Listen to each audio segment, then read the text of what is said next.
I think for me in that first journey was just getting in a room that you're not qualified to be in. How do you get in that room?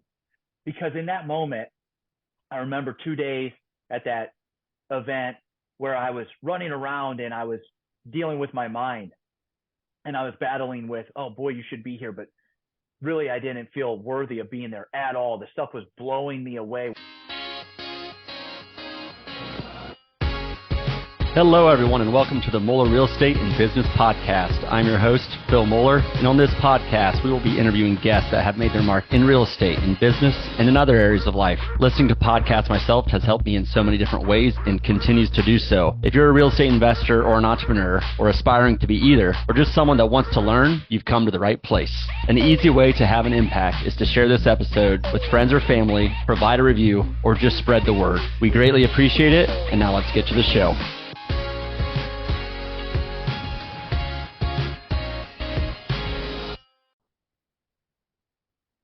Hello, everyone, and welcome to this week's episode of the Moeller Real Estate and Business Podcast. Very excited for this week's guest, Mr. Coley Rau. Coley, how are you doing today, man?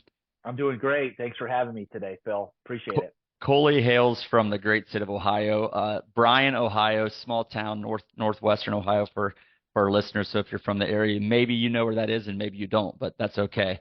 Coley is Senior VP of CrossCountry Mortgage, one of the top mortgage and loan originators in the country.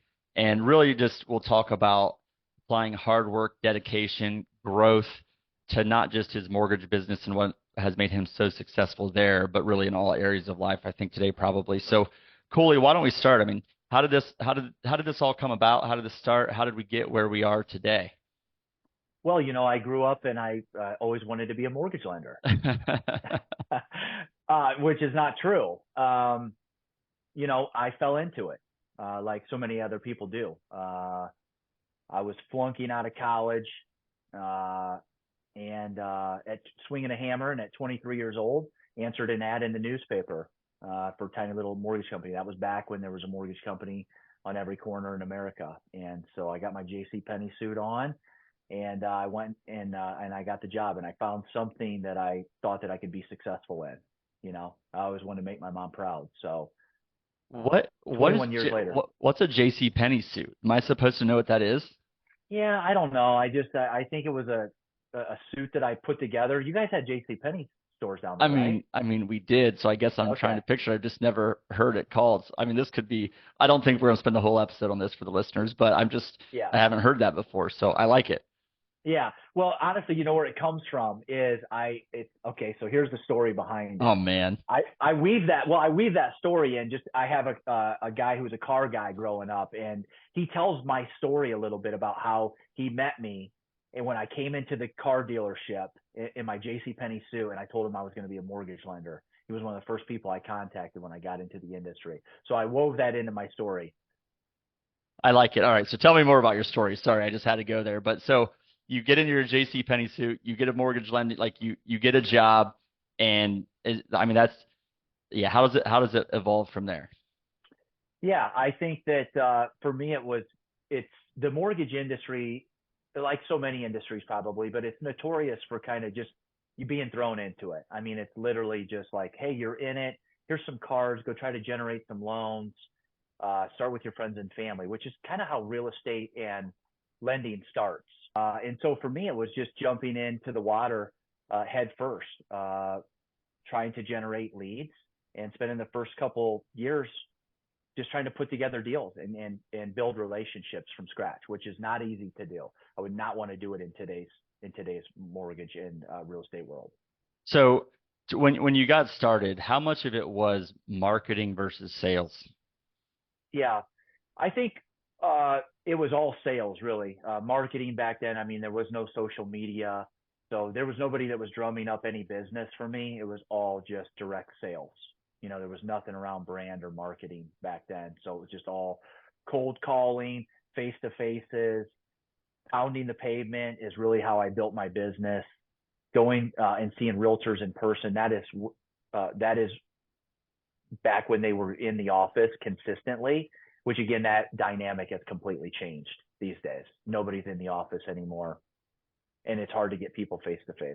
So if you think back throughout your career, right, to there's a big jump from when you're getting started to now, but like what were some of the things, like either major events or shifts, aha moments throughout your just business growth and career that has led you to today?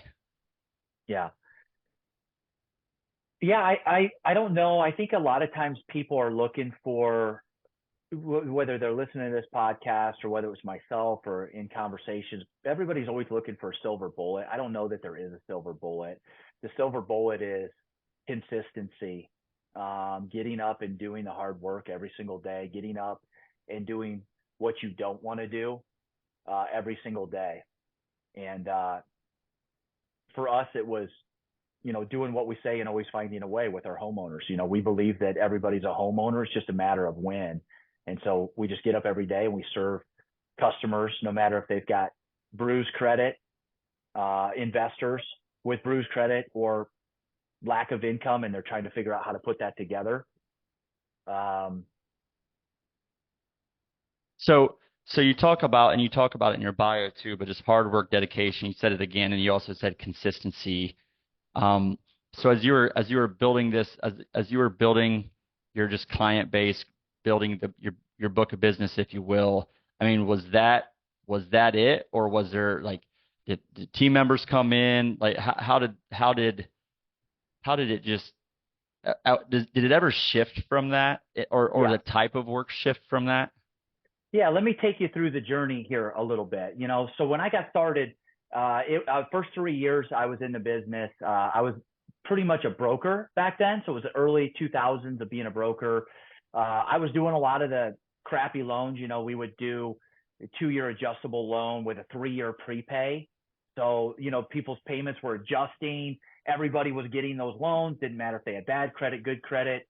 It really didn't matter. Just those loans were being slung all over the place, and that's how I learned. 2006, I went to another company. So I've only worked at 4 companies in my career. 2006, I went to a different company because my first one was trying to put me in non-compete, and I could just tell that that was not working for my character. It just it felt wrong. And so I went to this place and met an underwriter who taught me government loans. She taught me FHA, VA, USDA loans, state bond programs, and I started carving out a niche. So one of them was I just became a really big USDA lender. And since that time, I mean, I've been, top 10 USDA lender in the country. I think I've made my way all the way up to fifth on that list before nationally. Um, and that's a great program. It serves the Midwest, and people can buy houses with 0% down payment, and get the seller to pay their closing costs. Fast forward 6 years there, head down, doing the business with my hair on fire, because the mortgage business will take everything from you if you let it. Uh, 2012, I go to a manager meeting and they close the doors. Uh, at that time, I thought my world was coming to an end. Had a crazy week that week where they closed the doors on that Monday. I come home that next Tuesday morning. I had my first employee resign on me. She didn't even know what happened the day before. So she resigns. The next Wednesday, I go back up because the company was being bought by a bank, and they didn't want, like, there was no place for me in that because I charged too much on I made too much money on my loans for working at a bank, if that makes sense. Yeah. So there was no direct thing, but I had nowhere else to go. I was like a man without a home on that Wednesday. By that next Thursday morning, I'm in the emergency room with my appendix almost bursting on me on that Thursday. And then Friday, I was right back to work. And so that Monday, I get a call from another mortgage company, and first place to call me, I signed with. I was just happy to have a home. Yeah. And 2 years into that journey, I met my first mentor in that. And so I was doing around 200 units a year, literally with my hair on fire. Had some health challenges at 33. Had a mini stroke in my office. Um, I think that was self-induced through lifestyle and also the stories that you tell yourself. Tell Was yourself that the weight of the world is there for you. You can kind of manifest that. So when you say lifestyle, was it was it working so hard and then the stories you tell yourself, or was also lack of healthy lifestyle outside of it? Like you're a very healthy, fit dude, clearly. Um, but was it just work and stress induced, or it was also bad habits everywhere? Yeah, it would definitely be both. Okay. So Yeah. there's been a Yeah. transformation from a health perspective over the last several Yeah, years. 100%. Yeah, I think the real estate industry is notorious for, cocktail hours and parties and that's kind of how you build your business, whether Yeah. you're a title rep or a mortgage lender or that whole circle is constantly about having happy hours and going to happy hours. I need to meet people and it becomes a bit of a drinking lifestyle. It becomes consistent. And so even from the people who manufacture the loans or underwrite the loans at corporate, it was always notorious business for, my gosh, I'm an underwriter all day and I got to go home and drink at night, to gear up to deal with the day and then be able to come back the next day. So I feel like a lot of the population was in that sort of a cycle. Well, you also mentioned there your first mentor, and we talked a little bit on the Yep. pre-call just about the importance of your network and mentorship and coaching and kind of how you apply that. So why don't you tell our audience like either that first mentor about that or just your general philosophy on mentors, coaches, and how you use that in business and maybe other areas of life too. Yeah. Yeah. So I met him. I was the number two producer in the company. He was the number one. Now the guy owns his own he owns a mortgage company, super successful. He went all in real estate in 2008. I think he's got a real estate portfolio that's like 5 years away from being paid off. It's going to pay him, uh, $2 or $3 million a year in passive. Wow. Yeah. So super, super successful there.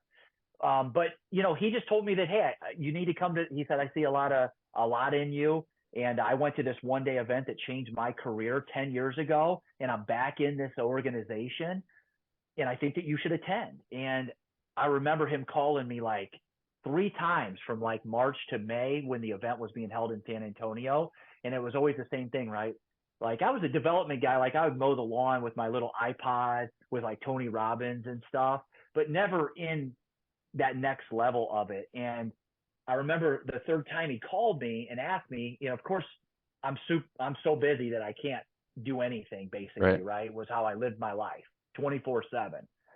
And I remember after the third time he called me, I'm like, this guy's not going to call me again.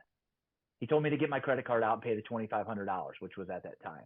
And I paid it. And I remember going to that room and it just exploded what I knew and who I knew nationally.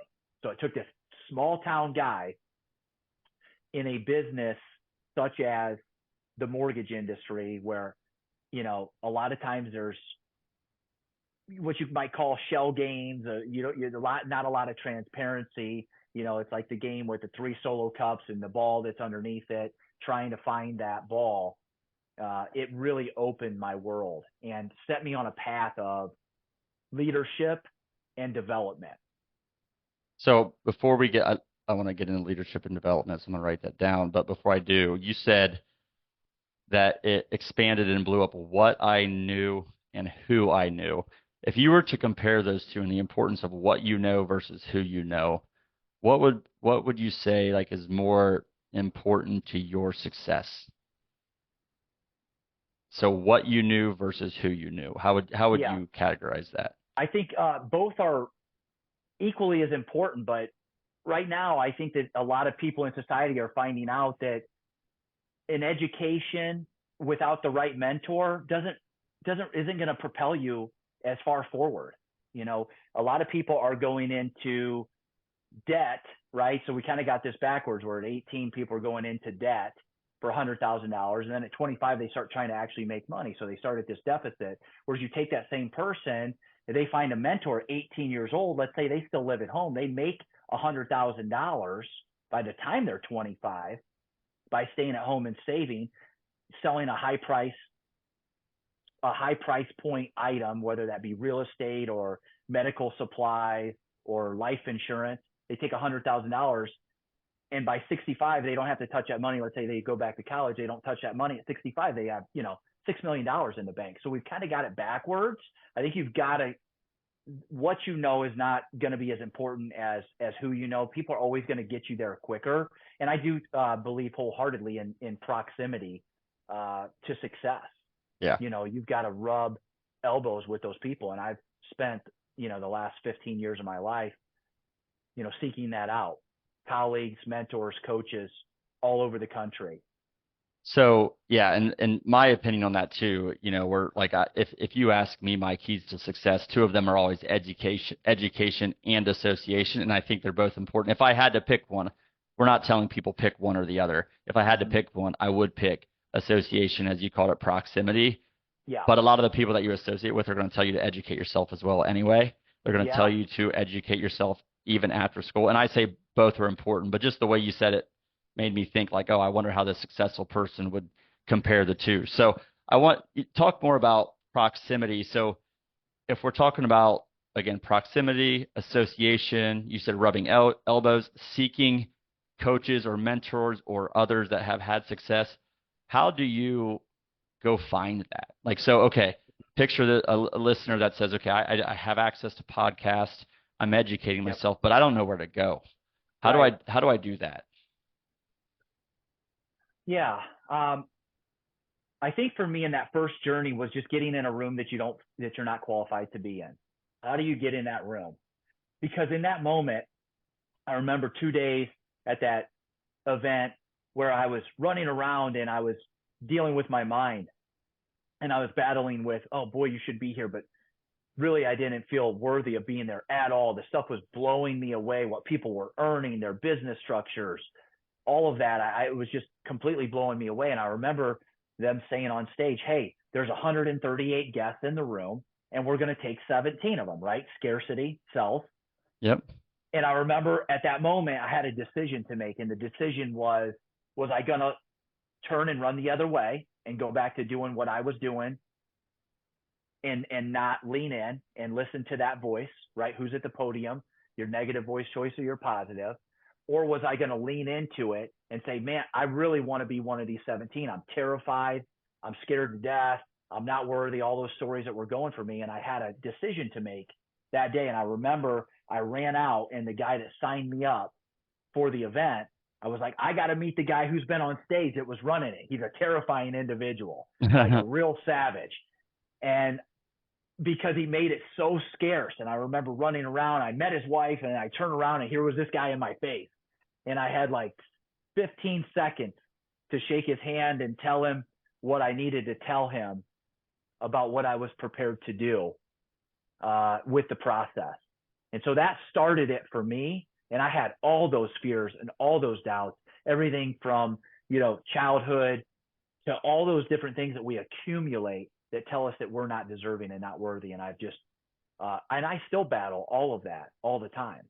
Well, I think so. If I go back to the original question on education and association, I think what's important here is education is really, really easy to do because there's just so many resources at our fingertips. Association may not be. It may be getting out of your comfort zone. It's not easy to go get, as you said, get in a room where that you don't think you're qualified. By the way, you're probably qualified to be in there. You just don't think you're qualified to be in there, right? Yeah. But it takes a little bit of courage to go and say, okay, no, I'm going to go put myself out there. I'm going to go in the room. So I think while they're both important, I like the fact that we're emphasizing the proximity and association because it's the harder thing to do. There's more fears and doubts and just thinking about our worthiness around it to do it. Whereas listening to a podcast or reading a book is super easy.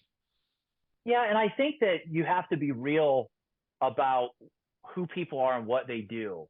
Meaning, like, if you take an example of somebody who says, oh my gosh, I just want to retire and I want to sit on a beach and drink all day. But it's like, what's the reality of that? If you were the kind of person who could retire by age 40, you're not the kind of person who wants to sit on a beach and drink Right. all day. Correct. Like that's so the person who's educating themselves, who's reading that book, who's scared to get in that room, who's then scared to take the next step of maybe talking to somebody at that event or spending the money on themselves and understanding that kickback, they've already got something within them that's propelling. Like it's not going to come out of somewhere. They've got a burn that's driving them towards that.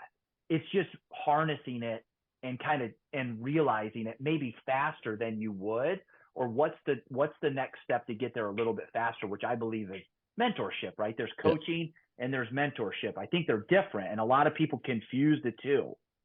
Yeah. What I like too about you talked about the person going to the event. Most of the people at the event are also they're either one or two people. The new people to the event, just like you, who also have Yep, the same fears, or the people that have been going there, but they're in those shoes at one time and they understand and recognize it, and they've been working on just accepting other people, leadership, and they're going to bring you in and be very welcoming. Like it is not a scary thing. If it's scary, we're creating these fears in our head, but it's going to be likely a good outcome. Like you're going to survive it. It's not a you will not regret putting yourself out there. I think in those types of situations, whether it be at different events that we're talking about or with mentors, coaches, whoever, like it's not going to be painful. So no. let's go back. So how? And So I think just for the audience, I would want them to know that like you can see that stuff coming in a person a mile away. And you want to pour into somebody who's pouring into themselves. And it's very easy to spot that. If I'm searching for that, or I'm, intense about something, making a better future for myself, and I'm doing the work over here, like you said, I'm educating myself. You can see that, you can feel it. And so guys and gals over here that maybe are another step ahead, or maybe they're 10 steps ahead, they love to pour back into people who are meeting them somewhere with some of that knowledge. It's if you're trying to get proximity, but you're not doing any of the work, right. And I right? think with these rooms you're going into, you're not going into rooms where it's a bunch of people that are status oriented. You're going into a room where it's a bunch of people that are growth oriented. So no matter what their current status is, their goal is growth. Their goal is to get Absolutely. better themselves. So I want to go back. So you talked about 2014. You had a stroke, first mentor. Kind of where did your career go from there? Yeah, I think for me, going back to the third company that I worked for, I made that decision and went into coaching 2 years into it. So that would have been May of 2015. I went to that event and that just changed everything for me. That was true coaching. Coaching down to who did you call, what did you do today, did you brush your teeth? I mean, real high level coaching. I did that for almost 8 years. And that's coaching as accountability. Yeah, I wrote down that. Okay. I was going A to little ask bit that. different than mentoring, but um, I did that and it just changed, again, the trajectory. It taught me about building a business. And that was my migration from salesman to businessman. And so I had to start thinking differently instead of just transaction, being transformational. How do you actually hire people and get people to follow you and to lead them and to give them organization and vision and try to win through them? And then I spent a lot of my career just trying to get ahead myself, quite frankly, trying to solve some of my demons and try to prove to the world that I was worthy, which I think a lot of people have that. And we were given that. You can call it a bad thing or you can call it a gift, because that's something that a lot of successful people have. And when you harness that, you can put that to work. And so I'd say the last 5 years, being a father and a deeper development work, I have been able to not make everything about me and to make it about others and serving. And so it's been a lot more enjoyable ride. That's for sure. When you start to harness that energy in the right way. Well, so I like this because I think there's probably two outcomes I would suspect on this shift of your mindset from trying to just prove things to serving, and Mm-hmm. also your self growth, self awareness. You said it's more enjoyable, but I also suspect when you shift to that visionary leader role is what I'm hearing. Mm-hmm. How did that impact your business?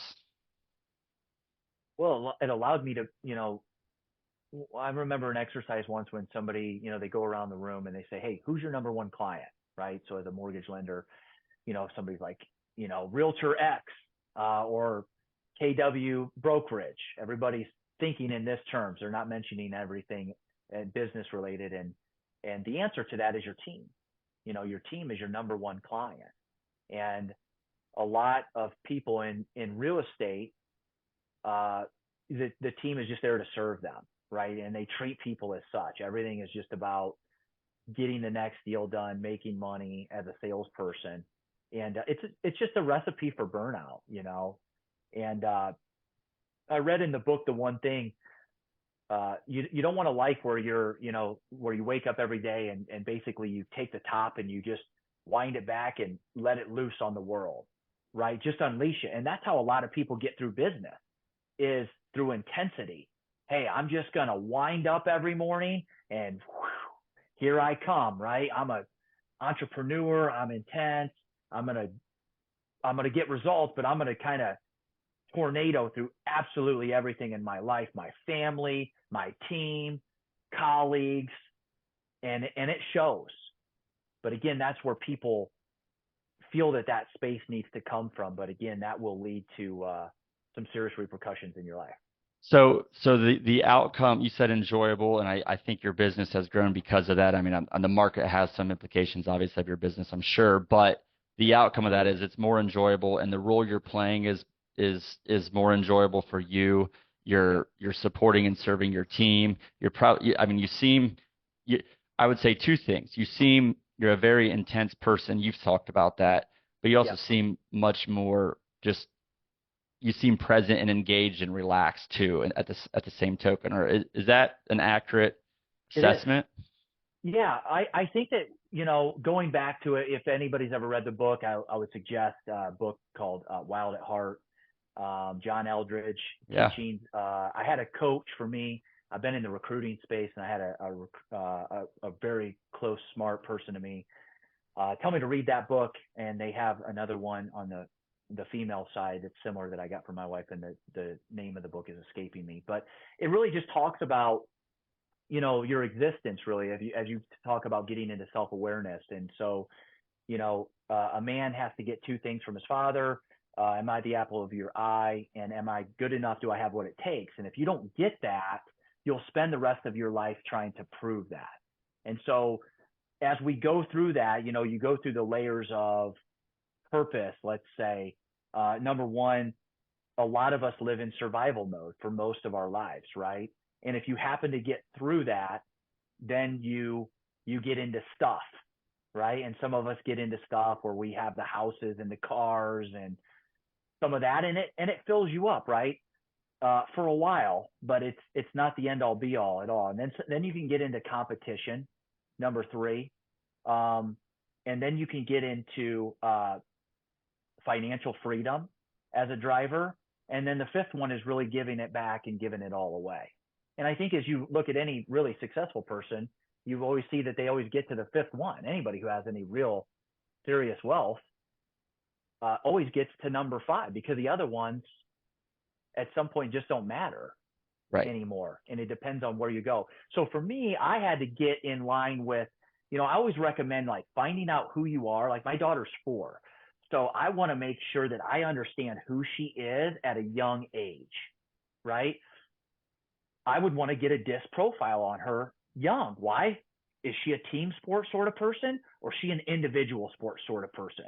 Is she a book smart person like my wife, or is she a terrible student like me with a brain like that? Like, how am I going to be serving her early on where that conversation wasn't happening for me? I should have been in individual sports, and I wasn't going to be traditional book smart. So how do I tailor my life to that? So find out who you are, and then what kind of work or purpose on the world is that going to put you in? And the earlier that you can find that out, the better off that you're going to be.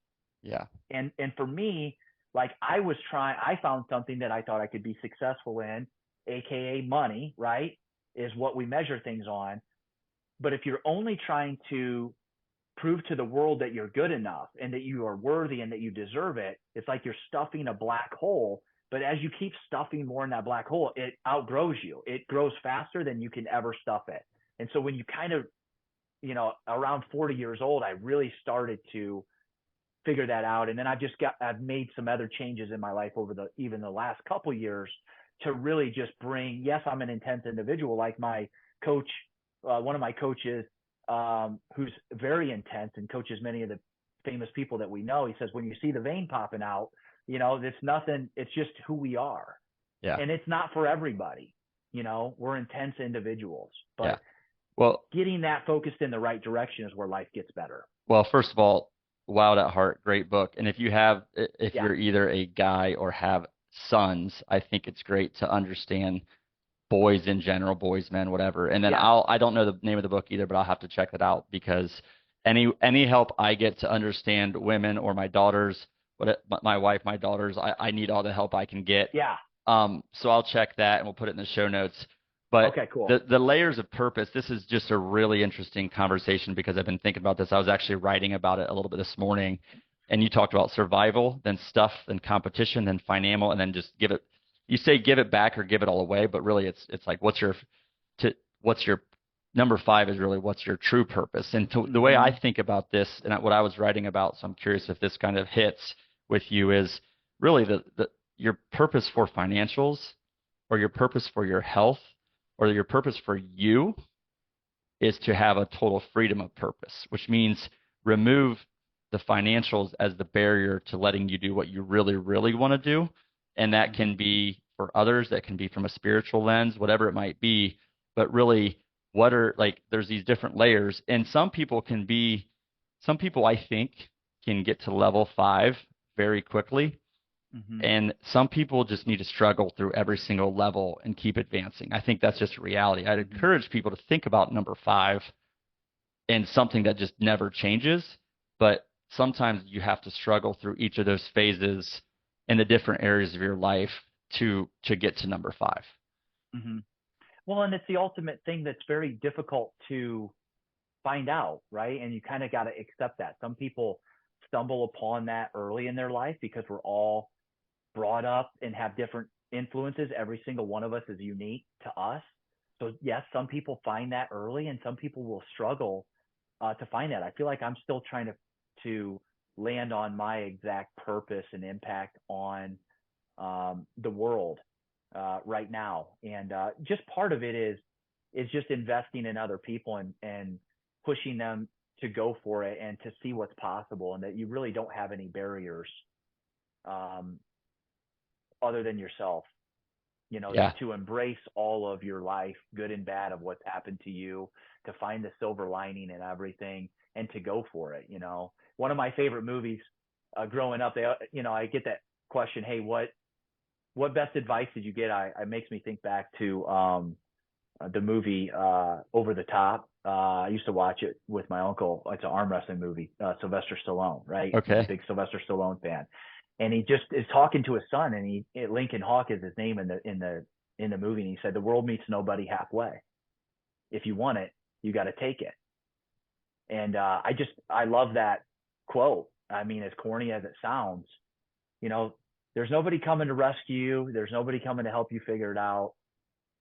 There's no excuses that you can use. There's no story. The world doesn't care. It moves on. It moves quick. And it's up to you to come get it. And the world is actually positioning itself to make it every day. It's making it harder and harder for you to kind of find that spot and to be able to make an impact. Well, so I want to ask a question on that, but just to kind of button this up, we talked about, I mean, the importance of like the word self-awareness comes up just throughout this. Like education and association are going to help build your self-awareness. Thinking about the different layers of purpose and what you said is find out who you are, and I think Yep. finding out where you are on that journey. Like you don't have to have it all figured out. Just kind of know where you're at and keep working through it and keep taking actions to progress to progress and as you said, push to go for it. The other thing you've said now, I think twice, is that it's going to make it harder on you, but the frame of reference you had is okay. These things are a gift. You Mm-hmm. said that, so tell me more about the mindset when things get hard that you have. Yeah, I was just at an event in Las Vegas, and I remember I was listening to Alex Hormozy, and he just said this never gets any easier. If you're looking for that, it just, the world and business and success and all of it, it never gets any easier. And I think that we all have a fear of failure. And I'm listening to other people talk about embracing it and just reframing it as, if I'm failing, I'm taking action and I'm getting there quicker. But so many of us are frozen from taking action because of fear of failure. Yep. And I don't know. I lost. I Did I I get your I question? Yeah, and I think you also like learn how to. Someone said it a couple weeks ago, but you're going to have failures, and it's your ability to manage those failures and what like the stories you tell yourself, the lessons you learn, and like what you get out of those failures. Now, I'm not encouraging people to try to fail intentionally or fail in a way that could bury you or that, you know, be aware of what the failure might be and be aware of your tolerance for what the risk is. So like Yep. as an example, if it's a financial risk or a financial failure, don't do something that can completely bury you financially.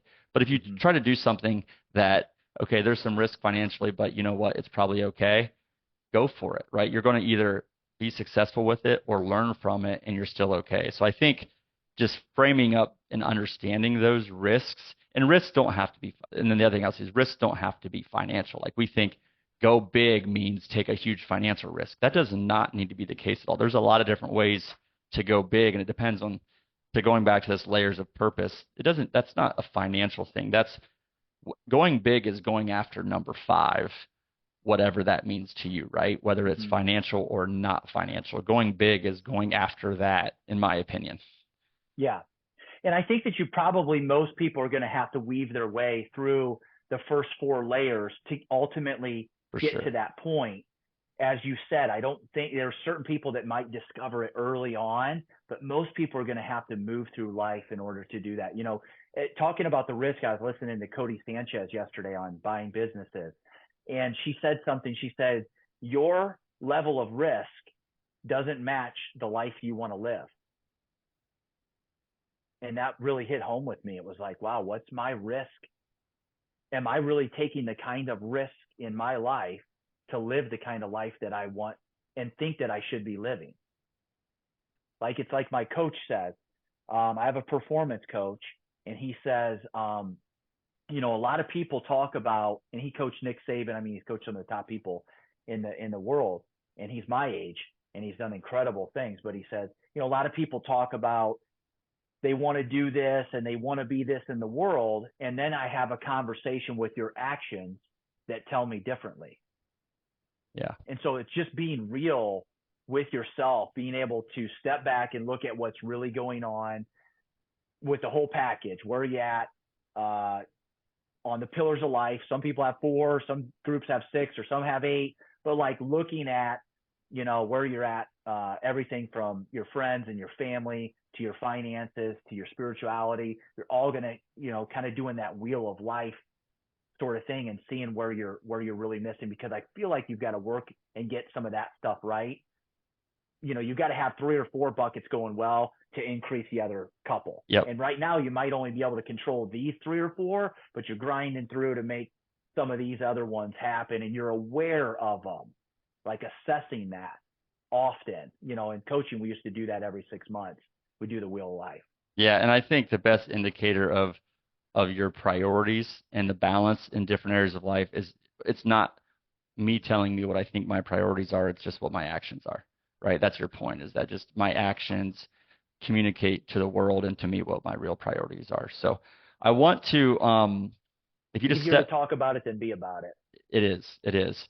So if Yep. you kind of step back and think about, your career, business life, all the development coaching you've had in different areas of life. I mean, we didn't get into just health and fitness. We talked about a little bit, but just you seem to have it very dialed in. If you step back and reflect for what you do, how does it make you feel? Yeah, I think that it reminds me, the first thing that comes to mind, Phil, is discipline equals freedom, right? It's like the old Jocko thing. He actually spoke at our sales rally last October. Uh, you've got to have discipline in your life to get ahead, in all facets of it, and they all support one another. It's easy to see it, to feel it from somebody coming a mile away, and there's nothing like attaching to your burn, trying to find your why. One of my coaches talks about what's your burn, right? I'll talk about this for a minute. A lot of people talk about your why and purpose, and it's always the same answers, right? It's always, I'm doing this for my family. I'm doing this for my kids. Okay. but you were on this earth for 20 years, 30 years. For in my case, I didn't become a dad till I was 40. You're on this earth for 40 years. You're not doing this for your family and your kids. Give me the real answer, right? And a lot of people don't ask those questions. So why are you really doing this? What's your burn? And so my coach talks about that. The burn is the ability to do what you don't want to do on days you don't want to do it, and especially after you win. I like that. The And ability. that's what drives us. Yeah.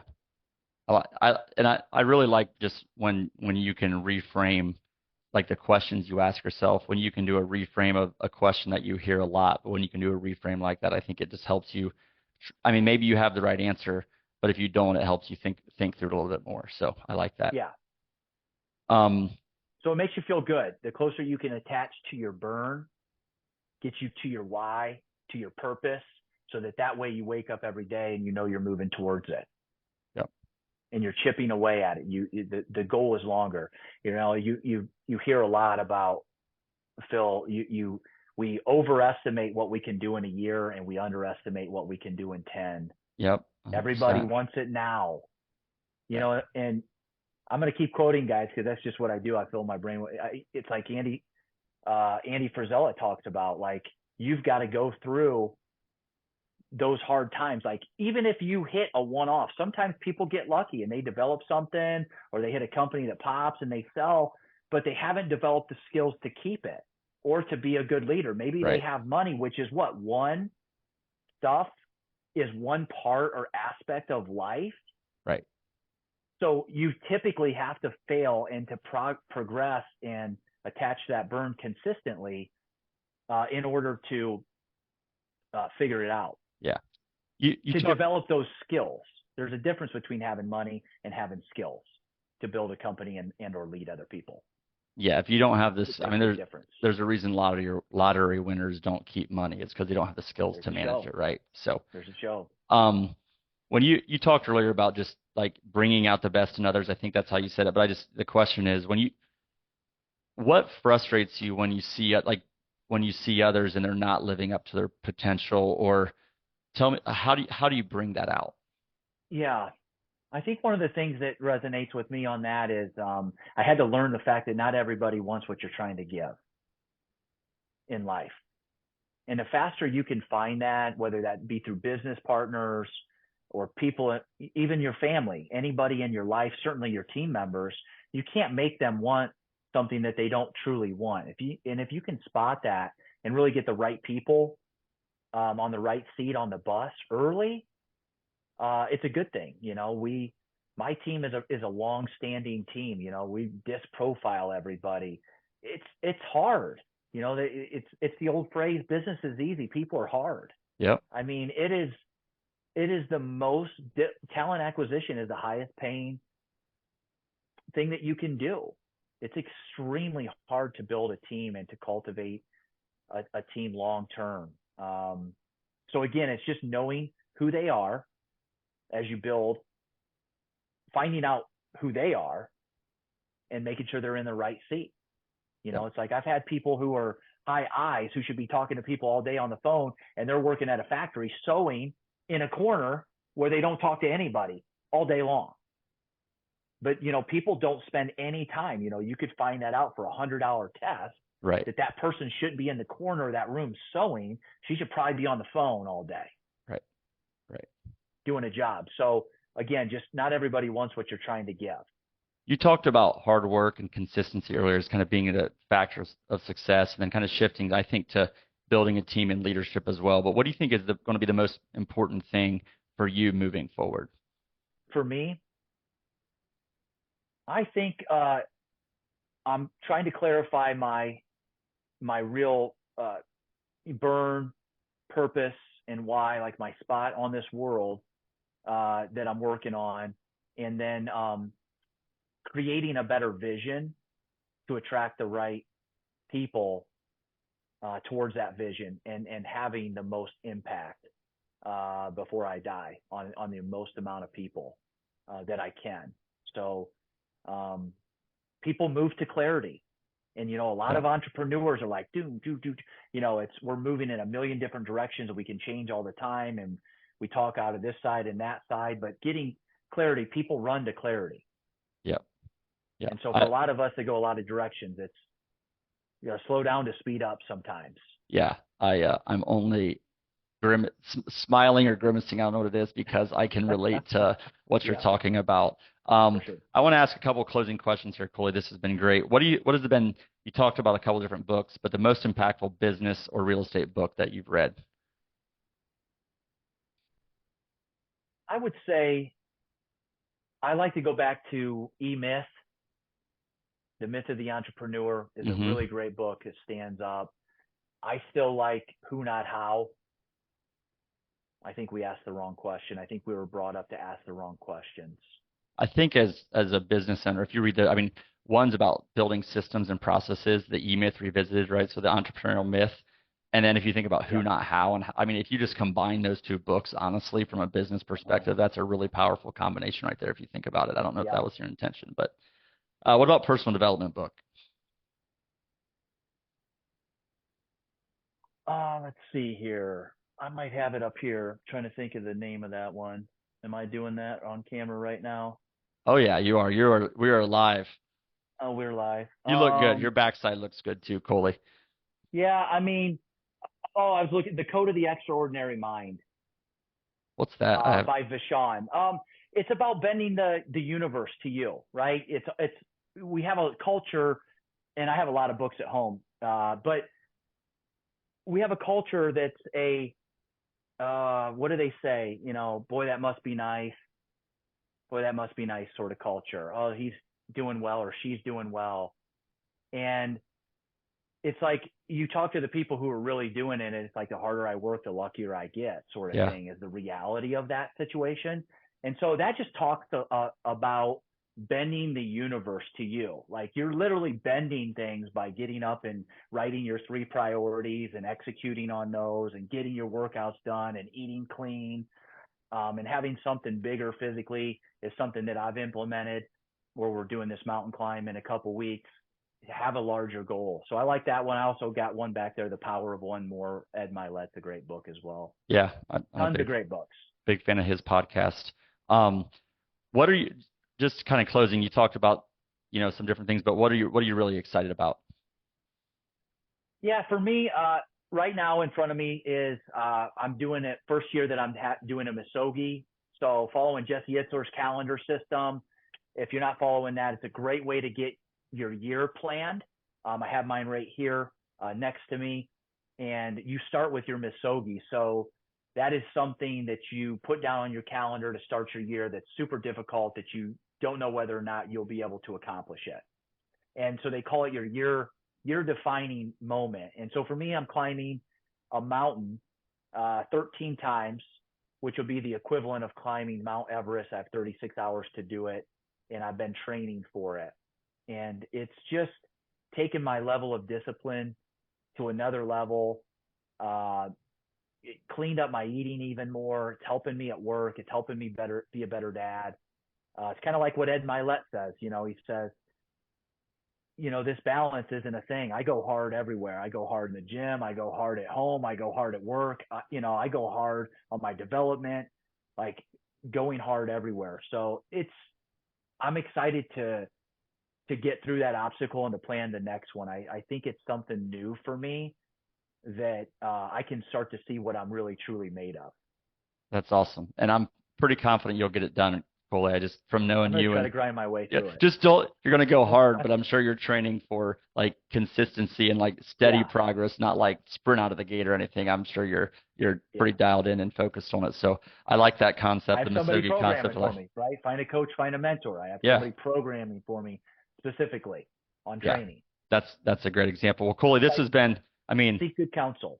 Right. This has been so helpful. Honestly, I have a bunch of notes that I need to go through and like I need to implement this and that and that. So I appreciate you also I've had someone talk to me like, man, I keep hearing all these different good book recommendations too. So my book list keeps growing and growing. So you only added like 4 or 5 to that, but sorry to the listeners, but there's a lot. I think that there's a lot of good content, and when people put it in books, it's really they've thought about it a lot, and it can be meaningful. So just pick the books that can help you with where you're at right now, and don't try to overdo it. So anyway, Coley, man, I really appreciate it. How can listeners find out more about you? Yes, you can reach me, Coley Rau. Having a unique name has served me pretty well, ColeyRau. You can find me on Facebook, Instagram, TikTok. We're on all of those, or any of our websites. Awesome. Hit me up on socials. Cool. We're pretty active. We're brand building. There you go. I like it. Coley, thank you so much. Again, this has been helpful to me and will be helpful to our listeners in so many ways. So I am grateful for it and appreciate it. Thanks so much. Okay. Thanks, Phil. See ya. Have a great day, everybody. Thank you for listening to the Muller Real Estate and Business Podcast. We hope you found today's episode helpful. If you know current or aspiring investors or entrepreneurs or anyone that would benefit from today's episode, we appreciate you sharing it with them, or better yet, providing us a 5-star review. To learn more about Muller Real Estate, visit our website at www.mullerre.com. You can also sign up for our newsletter or local events via our website. In closing, I encourage you to be purposeful in all areas of life, educate yourself, network with others that have been successful, take action, and lead. Thank you.